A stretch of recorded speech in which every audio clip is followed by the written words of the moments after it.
श्री गौरी वक्त्रपद्मार्का श्रीविघ्नेशा गजानना उत्तिष्ठ सुरसम्पूज्या त्रैलोक्यं पालनं कुरु।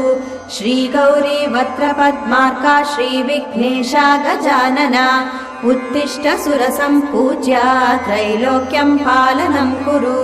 उत्तिष्ठोत्तिष्ठ हेरम्बा उत्तिष्ठ गणनायका उत्तिष्ठ करुणापूर्णा भक्तानां भाग्यदायका।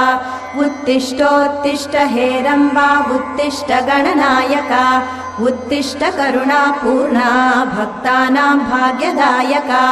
श्रीयाकुवाहन शिवात्मज दिव्यगात्रा श्रीभिन्नदन्तधनुजान्तक सूक्ष्मनेत्रा सर्वार्ति दुःख शमना फणिराजसूत्रा देवा गणेश्वर विभो तव सुप्रभातम्।